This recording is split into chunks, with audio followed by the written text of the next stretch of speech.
여러분 안녕하십니까? 오늘 4월 5일, 4월 첫째 주일, 종려주일입니다.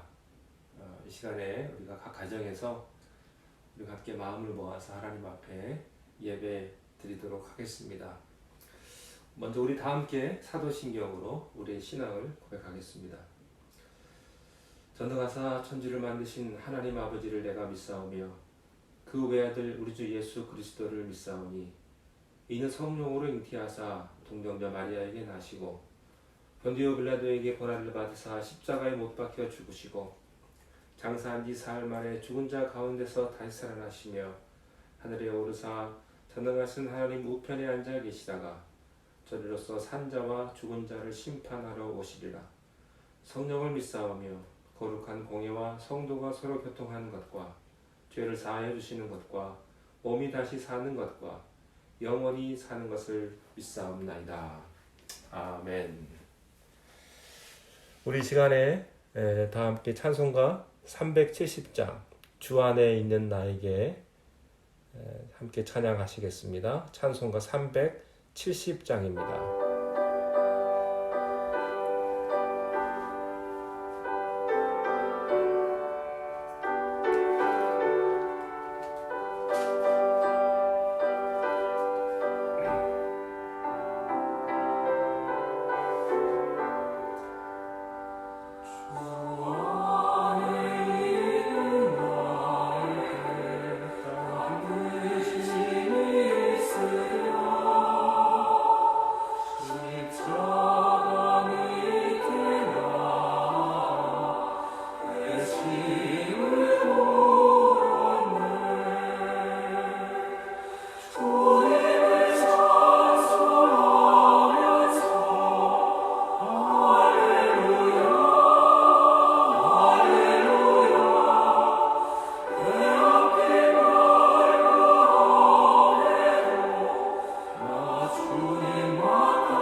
이 시간에 우리 김봉선 목사님께서 우리를 대표해서 기도해 주시겠습니다. 우리 다 함께 기도하시겠습니다.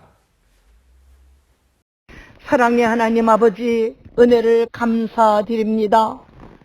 인생의 생사화복이, 세상에 돌아가는 섭리와 모든 경영이 우리 주 하나님의 손안에 있음을 믿습니다. 분명 지금은 아버지여 재난입니다. 우리가 재난을 만났습니다. 하나님, 그러함에도 불구하고 아버지 앞에 예배 드릴 수밖에 없고 예배 드리고자 우리가 모였습니다. 하나님, 우리는 아버지여 함께 모여 예배당에서 함께 모여 예배를 드리고 싶지만은 아버지여 이 재난 속에 우리는 이렇게 흩어진 교회가 되었습니다.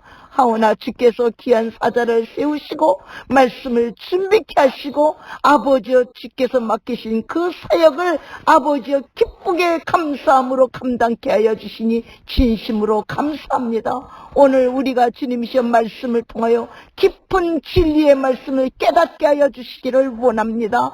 특별히 아버지, 우리가 재난을 당한 이때에 아버지여 우리의 믿음의 실상을 한번 돌이켜볼 수 있는 계기를 삼게 도와주시고 아버지의 말씀 앞에, 아버지 말씀 앞에 새롭게 결단하고 온전케 되고 아버지의 통해와 자복이 있는 귀한 역사를 이번 기간을 통하여 있게 도와주시옵소서. 혹시 성도들 중에 아버지의 이 기간에 아버지의 믿음이 멀어지거나 떨어지는 아버지의 성도가 없게 도와주시고 두려워하거나 무서워하는 성도가 없도록 주님 인도하여 주시기를 원합니다. 주께서 불꽃 같은 눈으로 아버지의 발레와 한인교회 성도들 모두를 불꽃 같은 눈으로 살피시고 보호하여 주셔서 주께서 주님 앞에 온전히 붙들림을 받는 아름다운 성도들이 되게 도와주시기를 간절히 바라옵고 원합니다. 아버지 모든 노종들, 아버지 연약한 가운데 있는 아버지 주의 백성들을 아버지 불쌍히 여겨주시고 저들 속에 더욱더 아버지요 믿음의 온전한 자리에서 주님만을 바라볼 수 있는, 주님만을 경외할 수 있는 믿음의 온전한 자리로 인도하여 주시옵소서. 모든 형편 속에서도 우리는 여전히 아버지여 감사해야 되고 쉬지 않고 기뻐하고 감사하며 기도해야 되는 우리의 주님의 명령이 있음을 깨닫게 하여 주셔서 아버지여 이 상황 속에서도 하나님께 감사하며 기뻐하고 쉬지 않고 기도하는 우리 성도들이 되게 도와주시옵소서. 감사하옵고 예수님의 이름으로 기도하옵나이다. 아멘. 아멘. 네, 오늘 주시는 말씀 창세기 30장 1절부터 8절 말씀까지 우리 함께 읽겠습니다. 창세기 30장 1절부터 8절까지 말씀을 우리 한음성으로 함께 읽겠습니다. 라헬이 자기가 야곱에게서 아들을 낳지 못함을 보고 그의 언니를 시기하여 야곱에게 이르되 내게 자식을 낳게 하라. 그렇지 아니하면 내가 죽겠노라. 야곱이 라헬에게 성을 내어 이르되 그들을 임신하지 못하게 하는 이는 하나님이시니 내가 하나님을 대신하겠느냐. 라헬이 이르되 내 여종 비라에게로 들어가라. 그가 아들을 낳아 내 무릎에 두리니 그러면 나도 그로 말미암아 자식을 얻겠노라 하고 그의 시녀 비라를 남편에게 아내로 주매 야곱이 그에게로 들어가더니 비라가 임신하여 야곱에게서 아들을 낳은지라. 라헬이 이르되 하나님이 내 억울함을 푸시려고 내 호소를 들으사 내게 아들을 주셨다 하고 이로 말미암아 그의 이름을 단이라 하였으며 라헬의 시녀 비라가 다시 임신하여 둘째 아들을 야곱에게 낳음에 라헬이 이르되 내가 언니와 크게 경쟁하여 이겼다 하고 그의 이름을 납달리라 하였더라. 아멘. 이 시간에 우리 특송이 있겠습니다. 특송 찬양 들으시고 많은 은혜 받으시기 바랍니다.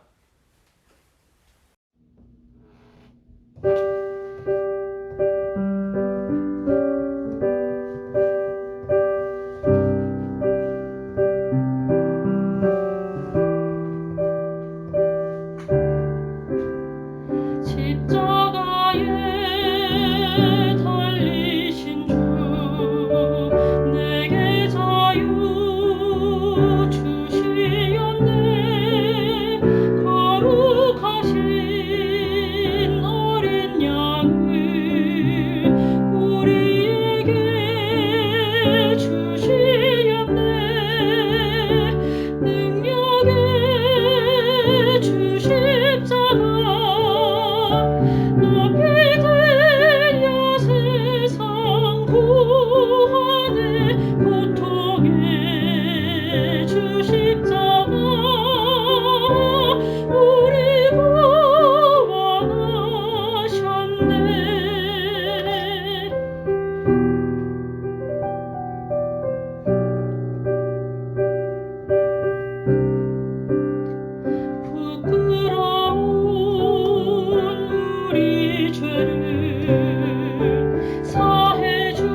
십자가 우리 구원하셨네. 주의 능력 능하신 주의 십자가.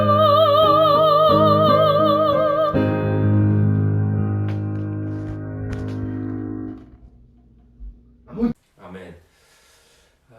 감사합니다. 특성을 들으니까 참 좋네요. 은혜롭고 감사합니다. 다음 주는 이제 부활절입니다. 여러분 또 이제 내일부터 고난주간 한 주가 시작이 되는데요. 우리 고난주간 주님의 고난을 생각하시면서 이 한 주간 잘 지내시고 또 부활절을 준비하시기 바랍니다. 우리가 언제 또 이렇게 다시 모일지 모르겠습니다. 언젠가는 끝이 나겠죠. 그동안 여러분 건강하시고요. 은혜 중에 계시기를 바랍니다. 특별히 우리가 교회에서 모이지 못하기 때문에 헌금을 따로 하지 않습니다. 혹시 헌금을 보내시기를 원하시는 분들은 메일로 교회로 체크를 쓰셔서 보내셔도 되고요. 그 다음에 교회 어카운트로 바로 송금하셔도 됩니다. 우리 재정을 보시는 미셸 권사님께 말씀하시면 여러분들에게 자세히 가르쳐 주실 것입니다. 우리 잠시 기도하시고 말씀 듣겠습니다.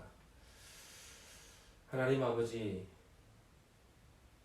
여러 가지 어려운 고난으로 인하여서 우리가 함께 모이지 못하고 우리의 처소에서 한 마음으로 예배를 드립니다. 성령님께서 이 시간 우리 가운데 함께하여 주시고 아버지 하나님 우리에게 마음을 열어주시고 우리의 귀를 열어주셔서 하나님의 음성을 듣는 복된 시간으로 인도하여 주시옵소서. 예수님의 이름으로 기도하옵나이다. 아멘. 야곱은 4명의 여인에게서 12명의 아들을 낳게 됩니다.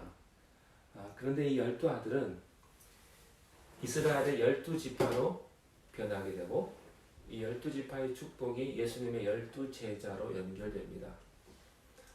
또 요한계시록의 24장로까지 연결이 됩니다. 그런데 이 12아들이 12제자, 24장로로 연결되는 만큼 훌륭하고 위대한 사람이었는가? 절대로 그렇지 않다는 것입니다. 창피하고 부끄럽고 참 이 사람들은 허물도 많고요. 과거를 많이 가진 사람들이 12아들입니다. 그럼에도 불구하고 하나님은 그들의 과거를 보시지 않고 그들의 허물과 죄를 보시지 않고 그들을 하나님께서 보석처럼 바꾸어서 귀하게 여겨 주신다고 하는 사실입니다. 우리도 마찬가지입니다. 우리는 하나님으로부터 사랑받을 만한 그런 사람들이 아닙니다. 자격과 가치가 있는가? 그렇지 않습니다. 우리가 우리를 잘 알죠. 우리가 얼마나 허물이 많고 우리가 얼마나 죄가 많고 부족하고 연약한 사람인지 잘 알죠. 여러분 잘 아시죠? 우리에겐 자격도 없고요. 사실 가치도 없어요. 우리의 과거를 돌이켜보면 사랑받을 만한 구석이 하나도 없습니다. 그럼에도 불구하고 하나님은 우리를 사랑받는 귀한 존재로 축복해 주셨다는 것입니다. 우리가 야곱 12아들 12지파를 공부하면서 도대체 이 12아들이 어떤 사람인가를 생각해 볼 필요가 있다는 것이죠. 첫 번째는 야곱이 12아들을 낳은 그 여자들인데요. 그 어머니들이 별로 적절하지 못한 그런 모습, 그런 신분을 가진 여자라는 사실이 우리를 놀라게 합니다. 첫째 부인인 레아는 남편의 사랑을 받지 못했던 그런 여자입니다. 두 번째 부인인 라헬은 남편의 사랑을 받았지만 임신할 수 없었던 여자입니다. 세 번째 부인인 실바는 레아의 몸종입니다. 네 번째 부인 빌하는 라헬의 몸종입니다. 다 적절하지 못하고 또 축복의 조상이라고 말하기엔 조금 부족한 그런 사람이었습니다. 그렇습니다. 무슨 메시지가 여기에 있습니까? 조상이 중요한 게 아니라는 거죠. 사람들은 학벌을 자랑하고 조상을 자랑하고 가문을 자랑합니다만 그런 모든 자랑들은 그것은 인간의 추악한 죄악을 덮는 하나의 위선에 불과한 것이라는 것입니다. 여러분 그것이 우리를 구원하지 못합니다. 예수님의 족보에 4명의 5명 중에 4명의 여자는요 기생이었고 이방인이었고 시아버지하고 간통을 한 그런 여자였고 또 남의 아내였지만 그러나 예수님의 족보에 들어갔다는 것입니다. 불행한 환경이나 불행한 부모 밑에서 태어났다고 그것이 불행은 아니라는 것입니다. 여러분 그런 일로 상처받지 마시기 바랍니다. 우리 집안은 좀 복잡하다. 내가 못 배웠다. 내가 좀 못생겼다. 그것 때문에 상처받지 마시기를 바랍니다. 중요한 것은 하나님이 우리를 축복하기로 결정했다는 이 사실이 이 약속이 중요하다는 거예요. 하나님은 그 약속을 반드시 이루어 주십니다. 그리고 우리가 이 야곱의 12아들을 통해서 배우는 게 뭐냐면 이 야곱의 12아들들이 다 그렇게 훌륭하고 똑똑하고 선한 아들이 아니라는 사실입니다. 우리는 지난주에 첫째 아들인 루벤에 대한 이야기를 들었습니다. 그는 아버지의 침상을 더럽힌 아들입니다. 그는 서모인 비라와 간통을 했습니다. 그럼에도 불구하고 그가 물론 장자권을 잃어버리긴 했습니다만 대제사장의 가슴에 보석으로 그의 이름이 박혀 있다는 사실입니다. 실패가 곧 실수가 곧 실패는 아니라는 것이죠. 둘째 아들은 어떠냐? 둘째 아들이 시몬이에요. 셋째 아들의 이름이 레위입니다. 이게 다 한이 맺혀서 생긴 아들들입니다. 남편의 사랑을 받지 못하는 레아가 한이 맺혀서 하나님께 졸라서 기도하다가 난 아들이 자식들인데 둘째가 시므온이고 셋째가 레위예요. 그런데 창세기 49장 마지막 부분에 보면 야곱이 죽기 전에 자기 아들들에 대해서 예언하는 장면이 나오는데 그 예언이 그 지파들의 특성을 보여주는 아주 중요한 근거입니다. 창세기 49장 5절, 6절, 7절에 보면 시몬 지파와 레위 지파를 함께 묶어서 예언하는 내용을 볼 수가 있습니다. 우리 한번 다 같이 한번 찾아보시기 바랍니다. 창세기 49장 5절, 6절, 7절 우리 함께 읽어보겠습니다. 시작. 시몬과 레위는 형제요 그들의 칼은 폭력의 도구로다. 내 호나 그들의 모의에 상관하지 말지어다. 내 영광아 그들의 집회에 참여하지 말지어다. 그들의 분노대로 사람을 죽이고 그들의 혈기대로 소의 발목 힘줄을 끊었음이로다. 그 노여움이 혹독하니 저주를 받을 것이요 분기가 맹렬하니 저주를 받을 것이라. 내가 그들을 야곱 중에서 나누며 이스라엘 중에서 흩으리로다.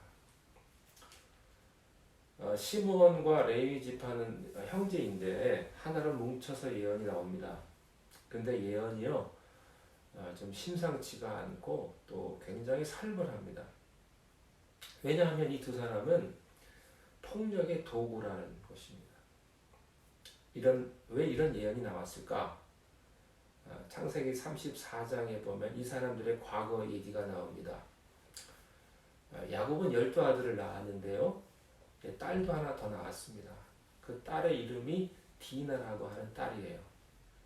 이 딸은 예쁘고 아주 귀한 딸인데 성인이 되어서 밖에 나갔다가 이방 족속 중에 휴이 족속 하몰의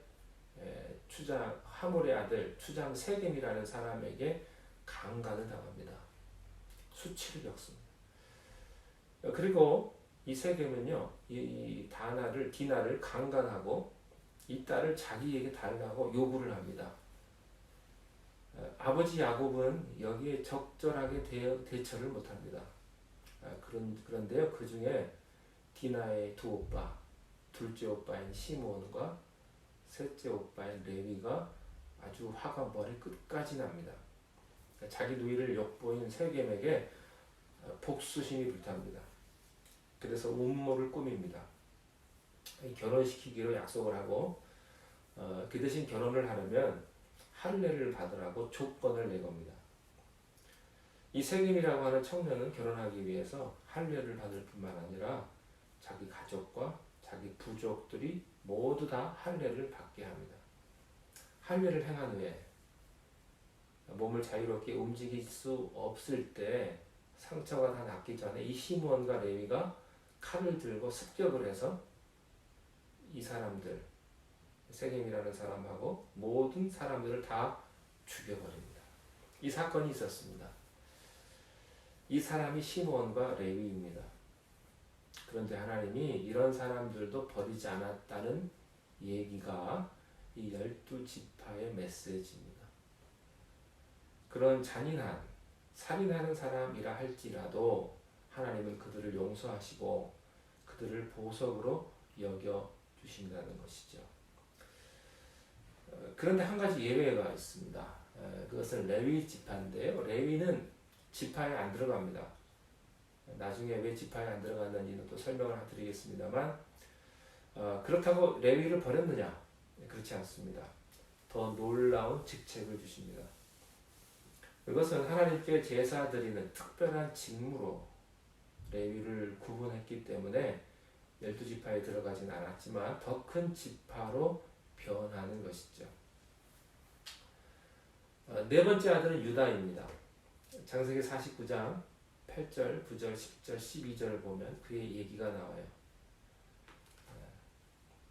우리 다시 한번 보시겠습니다. 창세기 49장 8절부터 12절 말씀까지 함께 읽겠습니다. 유다야, 너는 내 형제의 찬송이 될지라. 내 손이 내 원수의 목을 잡을 것이요 내 아버지 아들들이 내 앞에서 절하리로다. 유다는 사자 새끼로다. 내 아들아, 너는 움킨 것을 찢고 올라갔도다. 그가 엎드리고 웅크림이 숫사자와 같고 암사자 같으니 누가 그를 범할 수 있으랴. 규가 유다를 떠나지 아니하며 통치자의 지팡이가 그 발 사이에서 떠나지 아니하기를 실로가 오시기까지 이르리니 그에게 모든 백성이 복종하리로다. 그의 나귀를 포도나무에 매며 그의 암나귀 새끼를 아름다운 포도나무에 맬 것이며 또 그 옷을 포도주에 빨며 그의 복장을 포도즙에 빨리로다. 그의 눈은 포도주로 인하여 붉겠고 그의 이는 우유로 말미암아 희리로다.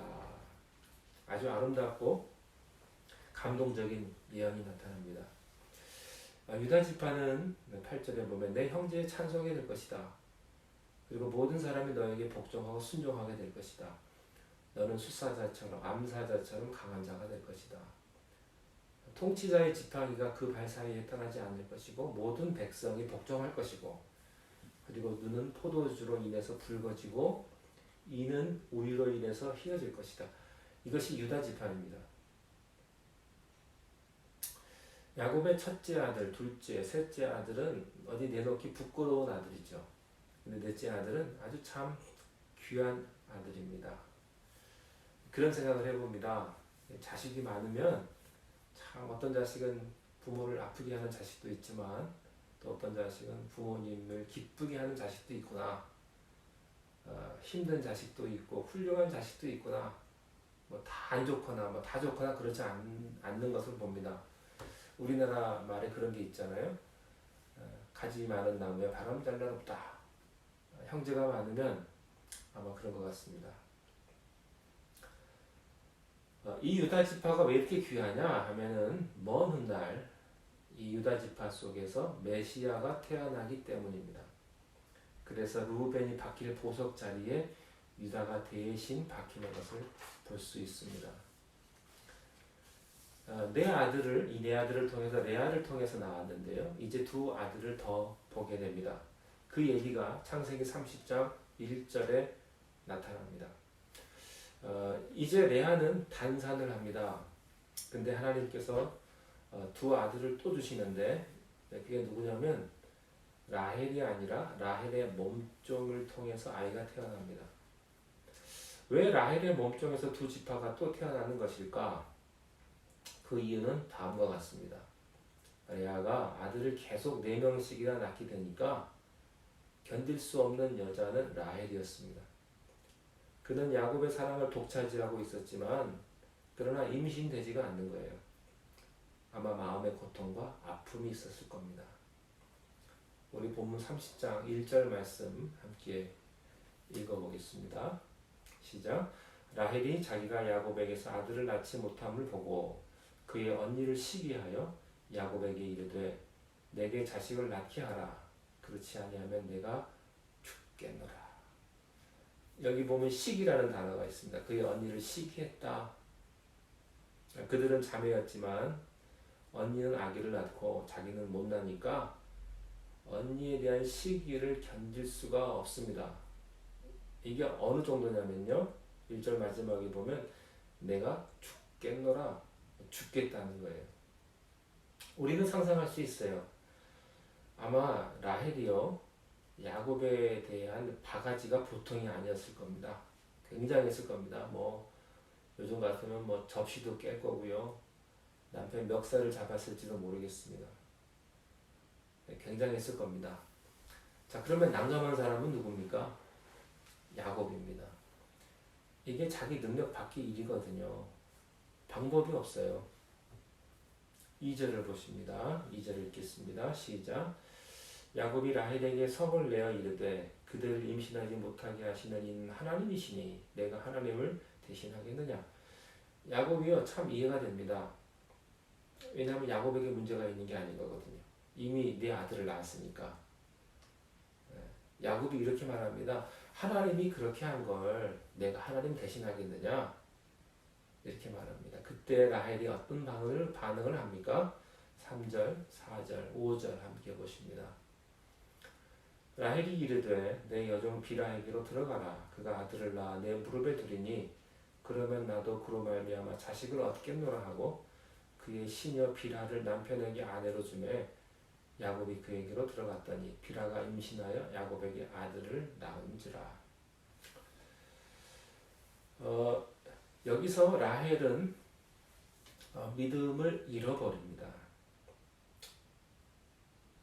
야곱이 부인에게 화를 내죠. 야곱 2절에 보니까 야곱이 라헬에게 성을 냈다고 그랬어요. 그러면서 화를 내면서 내가 그랬냐고, 내가 하나님이냐고. 부인에게 화를 내자 부인이 믿음을 잃어버립니다. 여러분 부인에게 화내지 않게 되시길 바랍니다. 그러면 엉뚱한 짓 합니다. 부인이. 이 라헬이요 야곱에게 야단 맞고 독이 올랐어요. 화가 난 거죠. 그래서 하나님의 섭리와 뜻을 따르지를 못하고 어떤 하나님의 섭리와 뜻이 있는데 이 하나님의 섭리와 뜻은 기다림이거든요. 기다려야만 하나님의 섭리와 뜻은 이루어지는데 라헬은 그렇게 하지를 못하고 불신앙적인 말을 합니다.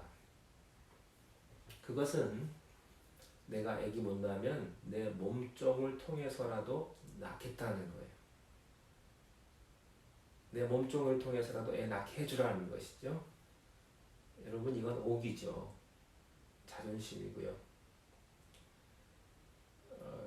이런 오기와 자존심을 지금 부릴 때가 아닙니다. 여러분 믿음 생활할 때는 오기를 부리면 안 됩니다. 또 자존심을 세우면 안 됩니다. 라헬은 그렇게 하지 않았어요. 라헬은 자기 몸종을 남편의 첩으로 주고서라도 레아를 이기고 싶은 마음이 있었던 것이죠. 3절에 보니까 내 여종을 통해서라도 아기를 낳아. 근데 그 아기가 누구 거라는 거예요? 내 거라는 거예요. 내 거. 여러분 얼마나 이게 잘못된 생각입니까? 자기 여종의 인격을 무시한 것도 있지만 씨바지로 생각한 거예요. 이유는 무엇입니까? 시기 때문에, 질투 때문에 한 여자를 이용하는 것입니다. 그런 일을 라헬이 서슴지 않고 저지릅니다. 그런데 라헬보다 더 나쁜 사람이 있습니다. 야곱입니다.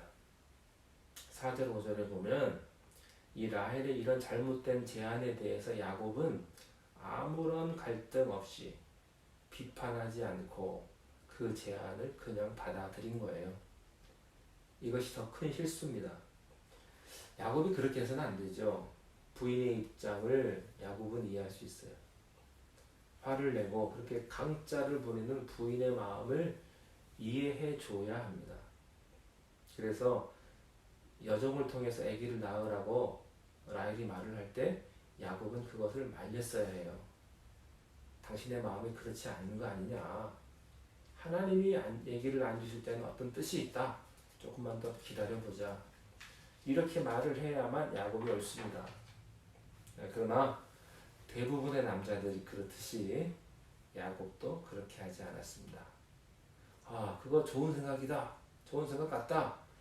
그러면서 라헬의 제안을 덜컥 받아들이고 만 거예요.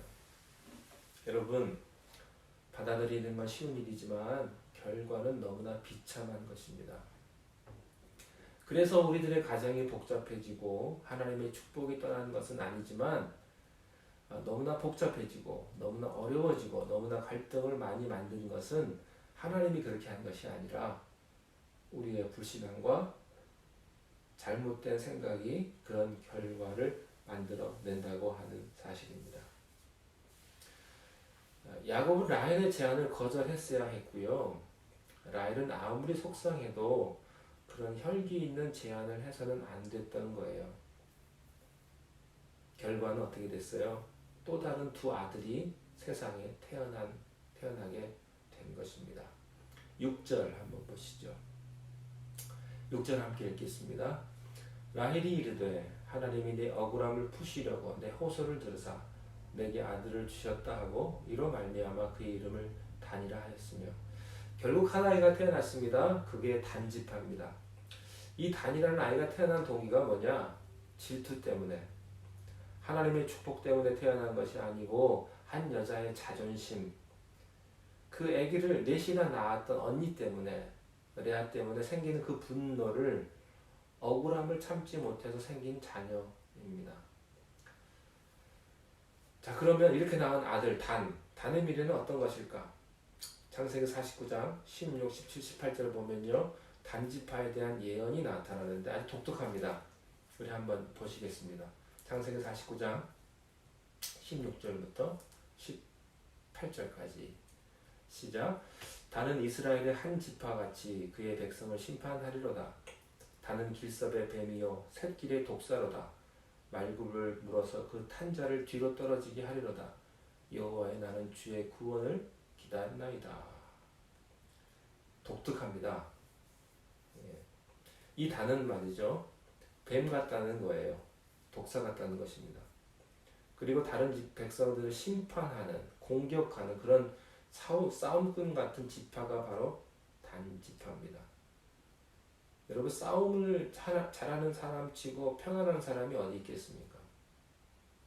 달리는 말에 독사가 말굽을 물면 말이 놀라고요, 그 말을 탄 사람은 뒤로 넘어질 거예요. 그런 지파가 단지파였다. 단지파에서 태어난 사람 중에 유명한 사람이 있습니다. 그 유명한 삼손입니다. 삼손. 또 단지파는 나중에 우상 숭배를 합니다. 요한계시록에 보면요, 14만 4천이 나오는데 그 중에 단지파가 빠져 있습니다. 그렇지만 놀라운 사실은 그런 단지파도 보석 중에 하나로 제사장의 가슴에 찬란하게 빛나고 있었다는 것이죠. 은혜입니다. 은혜. 그 사람의 행한대로 보면 구원받을 수도 없고, 그 사람이 지난 과거를 계산해보면 축복받을 수 없는 사람임에도 불구하고 예수님은 그를 버리지 않고 보석처럼 가슴에 품고 다니신다는 놀라운 사실입니다. 그렇지만 단이 태어났다고 해서 라헬의 그 분노와 질투가 사라진 것은 아닙니다. 이게 해결이 안 돼요. 그래서 이번엔 또 아들을 낳도록, 왜냐하면 언니는 넷이나 낳았으니까 하나 가지고 만족 못하는 거예요. 그래서 여종을 자극을 하고 해서 또 낳게 됩니다. 그것이 본문 7절과 8절입니다. 우리 함께 읽겠습니다. 30장 7절 8절입니다. 라헬의 시녀 비라가 다시 임신하여 둘째 아들을 야곱에게 낳으매 라헬이 이르되 내가 언니와 크게 경쟁하여 이겼다 하고 그의 이름을 납달리라 하였더라. 라헬이 이 분노를 삭히지를 못해서 또 요종을 시켜서 아기를 낳게 합니다. 두 번째 아이가 태어났는데 그 표현이 참 재밌어요. 아이가 태어나서 하나님께 영광이다 뭐 이렇게 하지 않고요. 내가 언니를 이겼다 이거예요. 얼마나 여자의 한이 있었으면 이런 표현을 했겠습니까? 내가 언니와 크게 경쟁하여 이겼다 이거예요. 여러분, 그런 동기로 태어난 사람이 납달리입니다. 그런데요, 이 납달리는 단과 달리 참 놀라운 축복을 받는 사람으로 변신합니다. 저는 여기서 이 축복이라는 것이 참 이해할 수 없는 하나님의 신비라는 사실을 깨닫게 됩니다. 참 신비스러워요. 어떻게 이런 사람에게 이런 축복을 주셨을까? 자, 납달리는 야곱에게 어떤 어떤 예언의 축복을 받는가? 다시 창세기 49장으로 가보겠습니다. 거기 21절 한 절인데요. 거기에 놀라운 표현이 나타납니다. 21절을 함께 읽겠습니다. 납달리는 노인 암사슴이라 아름다운 소리를 바라는도다. 아주 시적인 예언이 나옵니다. 납달리는 암사슴 같다. 암사슴인데요. 우리 안에 갇혀있는 짐승은 슬픈 짐승이에요. 그러나 우리에서 뛰어나온 노인 암사슴은 산과 들을 마음대로 뛰어노는 그런 자유로운 짐승입니다. 납달리는 마치 그 들에 자유롭게 뛰어다니는 암사슴 같다 그랬어요. 그가 소리를 바라는데 아름다운 소리를 바라는도다. 모세가 신명기 33장에서 이런 예언을 합니다. 신명기 33장 23절에 보면요, 이 모세가 이 납달리에 대해서 예언하는 말씀이 있습니다. 우리 신명기 33장 23절을 한번 찾아보시기 바랍니다. 33장 신명기 33장 23절입니다. 제가 가진 성경은 구약 318쪽입니다.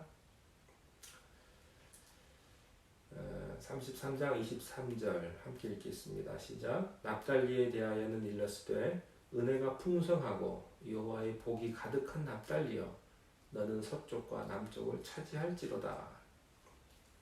납달리는 은혜를 받은 사람이고 여호와의 축복을 가득 받은 지파가 되었다. 이 축복의 예언은 그대로 납달리에게 적중합니다. 바로 납달리가 정착한 땅이 어디냐면요, 예수님이 자라나시던 나사렛입니다. 예수님의 축복의 모습을 보여주는 말씀이죠. 납달리 지역 서편에는 지중해가 있고요, 납달리 남쪽에는 갈릴리 바다가 있죠. 예수님께서 갈릴리에서 행하셨던 수많은 기적과 설교와 그 말씀들이 바로 암사슴이 뛰는 것과 같고 아름다운 소리를 바라는 것 같고 그런 것이죠. 그것은 은혜이고 여호와의 축복이 쏟아지는 것과 같았다라고 하는 것입니다. 우리는 여기서 축복이라는 개념이 혼동이 생겨요. 축복이라는 게 뭐냐 하는 거예요. 우리 사람들이 생각하는 축복하고 하나님이 생각하는 축복하고 다르다고 하는 것이죠. 사람들이 생각하는 축복은요, 권선징악이에요. 착한 사람은 상 받고 나쁜 사람은 벌 받는다 이거예요. 그리고 우리들이 세상에서 가지고 있는 축복은 개념이 뭐냐? 행한 대로 돌아온다 이겁니다. 근데 그게 하나님께로 가면 그게 좀 달라져요. 행한 대로 오면 우리는 다 죽어야 되죠. 축복받을 사람 하나도 없습니다.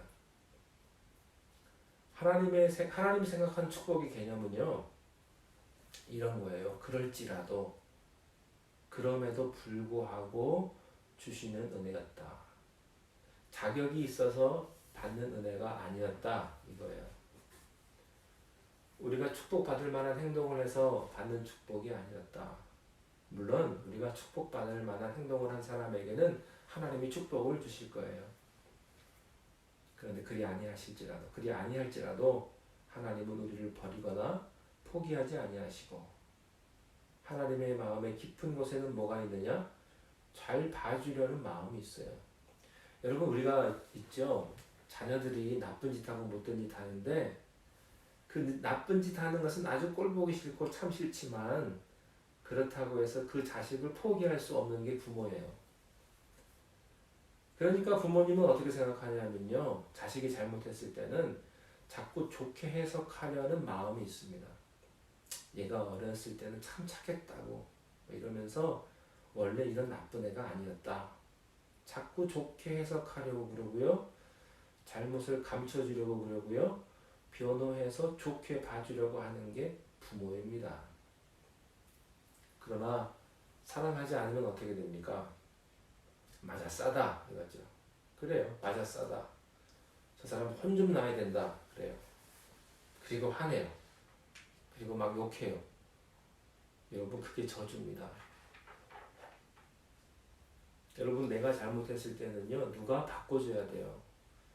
바꿔야 되고 누가 감춰줘야 돼요. 그래야 내가 살아요. 그런데 내가 행한 대로 다 받아라. 요즘 세상의 정의라는 게 그런 거죠. 그러면 그 사람 죽게 되어 있습니다. 가만 놔두면 누구든지 다 죽게 되어 있습니다. 세상에 떳떳한 사람이 하나도 없기 때문에 그렇습니다. 예수님이 우리를 보호해 주시고 변명해 주시고 예수님이 우리를 감싸주지 않으면 행한 대로 다 보응받으라 그러면요. 우리는 진노의 자식입니다. 봐줄 만한 게 거의 없어요. 아무 누구도 하나님의 법 앞에는 살아날 자가 없거든요.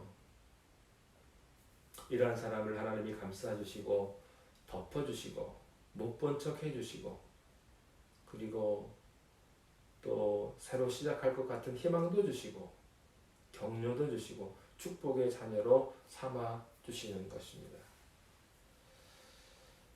사실 우리는요, 뭐 지성이라든지 학벌이라든지 가문이라든지 돈이라든지 이런 것으로 다 자기를 감싸고 있지 사실은 우리는 부끄러운 사람들입니다.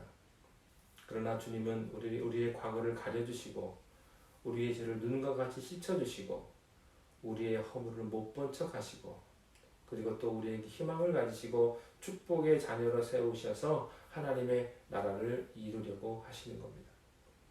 예수님의 가슴에는 보석처럼 여러분이 빛나고 있다는 사실을 기억하십시오. 그리고 다시 시작하십시오. 여러분 용기를 가지시고 하나님 앞에 나아가십시오. 우리는 하나님이 쓰시는 도구일 줄로 믿습니다. 그리고 우리를 통해서 하나님은 놀라운 영광을 받으실 줄로 믿습니다. 기도하시겠습니다.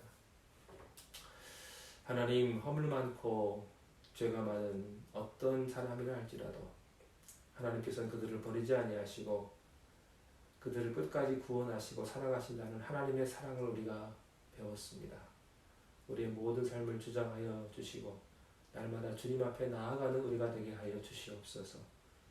우리 먼 곳에서 주님을 위해서 또는 교회를 위해서 또한 헌금을 보내고 주님의 일을 위해서 기도하고 애쓰는 성도님들 수고하는 손길들도 있습니다. 하나님께서 그 모든 것들을 보시고 하늘에 놀라우신 축복과 땅에 기름진 것으로 우리들 가운데 축복하여 주시옵소서.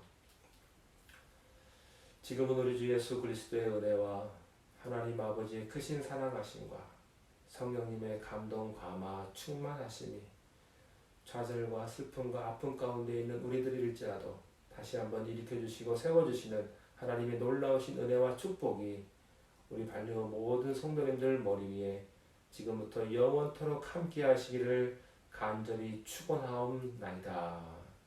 아멘. 아멘. 여러분 감사합니다. 고난주간 한 주간도 잘 지내시고요.